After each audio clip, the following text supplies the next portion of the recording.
Graham Nash. Yes, I think so. Oh, yes, it is you. How are you? I'm Lori here in Knoxville. Thank you I'm for fine, taking Laurie. How are time. you? I'm wonderful. We appreciate your Good. I time. have to say a quick hello to my friend Dwayne. Yes, good. He'll Um, appreciate that. He's a big deal yeah. around here. So what can I do for you? All right, are we rolling? Yep. Okay, let's go ahead and get started. First of all, how are you doing in this pandemic? Everything going okay? We're abiding by the rules. I'm here in New York City with my wife Amy.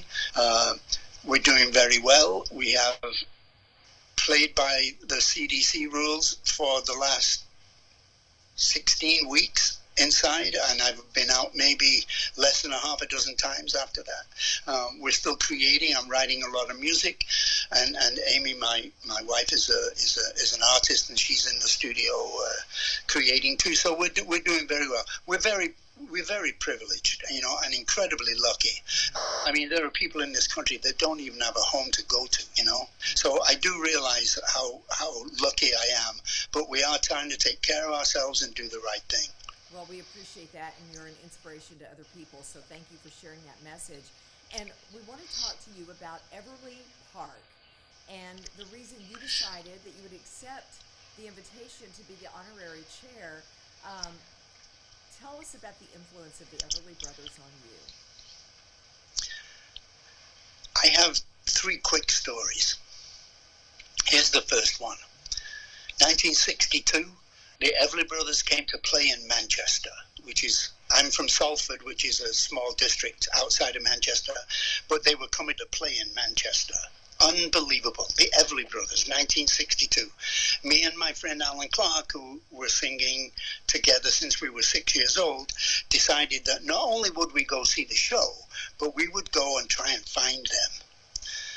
Now, one of the things we noticed was that there was no tour bus outside the Free Trade Hall, which is where they were playing.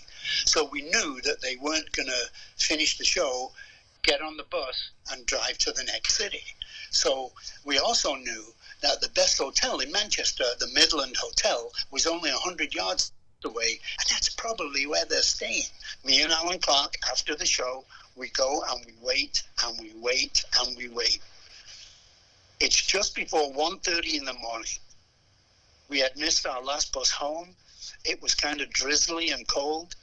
We knew that we would have to walk 9 miles to get home, and we didn't care. We were just standing there hoping that they would be in the hotel. They came around the corner at about 1:30 in the morning. They were a little drunk. They'd been out to a nightclub after the show, but they stood and talked to me and Alan Clark as if we were normal people. And it was mind-blowing. We said, me and Alan sing kind of like you, and we hope one day to make records like you do, and la la. They called me Graham, and they called Alan Alan. Unbelievably profound moment for me. Let's cut now to 1966. The Hollies, which me and Alan started, right? Of course. We were playing at the London Palladium, which is, I guess, kind of like the Ed Sullivan Show, a big show on a Sunday night, with various kinds of acts. The Hollies are playing the London Palladium, and Pete Seeger is the main act. After the Hollies sound check at 4:30, the phone rings backstage. Our tour manager, Rod Shields, answers the phone. He goes, "Yeah, yeah, he's right here. Yeah, okay, hold on." And he hands me the phone. I said, "Who is it?" He goes, "It's Phil Everly." I said, "Hey, that's not nice. That's not nice. That's not a nice joke to play." He goes, "It's Phil Everly."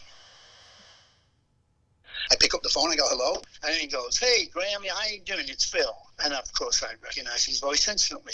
I said, "Okay, why are you calling me, Phil?" He goes, "Well, me and Don are in town. We're going to make an album here in England called Two Yanks in England, and do the Hollies have any songs that they haven't recorded yet?" Now, at that time in our career, we had a lot of songs. So we went down to the hotel. We played them our songs. They loved 6 or 7 of them. And we said, 9 o'clock tomorrow morning. Do you want to come and help us? So me and Alan Clark helped the Everly Brothers make an album called Two Yanks in England with 6 or 7 Holly songs.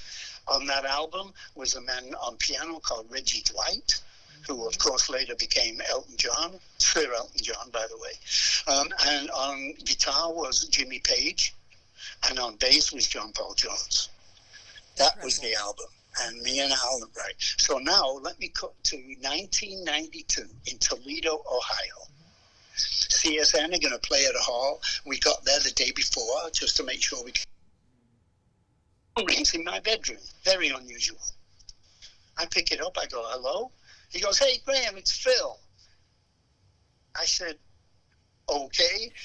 Why are you calling me in Toledo, Ohio? He goes, well, you know that place that you and David and Stephen are going to play tomorrow? I said, yeah. He said, we're playing there tonight. Do you want to come? Of course I want to come. So me and my best friend, Mac Holbert, we got on the Everly Brothers bus, and we drove to the gig. Now, I don't know whether you know much about rock and roll, but at 5 o'clock after sound check, there's usually every other rock and roll band in the world, right? I'm sitting there eating, and Don looks at me and he goes, so what are you going to sing with us? I'm dying inside. It's been my lifelong dream to sing 3-part with the Everly Brothers. So I'm trying to be cool, and I go, which song? Oh, I like So Sad. Dun, dun, dun, dun, dun, dun, dun, dun. So sad to watch. That song, right? Yes. So Phil says to me, he says, okay, I'll go underneath Don, and you take my part. And I said, why? He said, well, I have the high part. I said, Phil, look who you're talking to. I learned how to sing high part from being on top of you and Don. Why don't you just... I will sing on top of both of you, and that will be brilliant. We did like a 5-minute rehearsal to make sure the key was right. I have a tape. It's a rough one. It's a board tape, a cassette actually, of me singing So Sad in 3-part with the Everly Brothers that kills me to this day. I just got chills. So, in answer to your question, the Everly Brothers were incredibly important in my life. Clearly so. Clearly so. Thank you for sharing those 3 awesome stories. And now we have this quaint little pocket park that's in a beautiful part of our little gem of a city that has these plaques that have the names and quotes from your friends. Oh, to have friends named Paul McCartney, Carole King, Joan Baez, Paul Simon. How did that all happen, and why did you want to do that?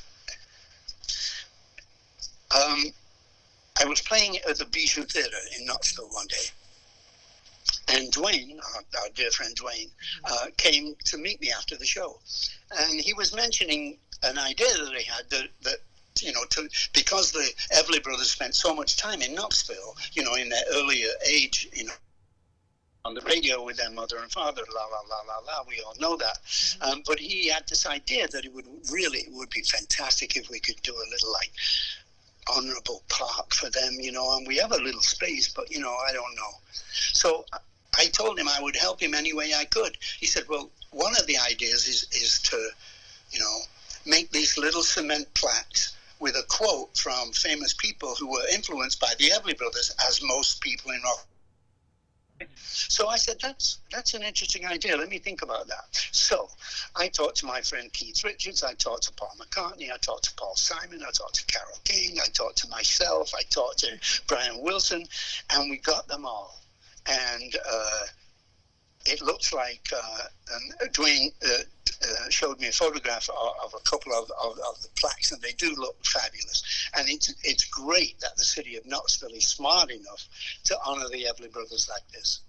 They're such an important part of our musical history, and we all just think you're the best, and we appreciate it so much. People are going to be thrilled to see you and see that you're doing great and still creating wonderful music. So thank you for everything you've given to us. Thank you very much, Laura, and I just wish Dwayne and the rest of the people that worked so hard to get this park to... It's fantastic. God bless you. Thank you. You too. Take care. Bye-bye, Laura. Bye now. Thank you.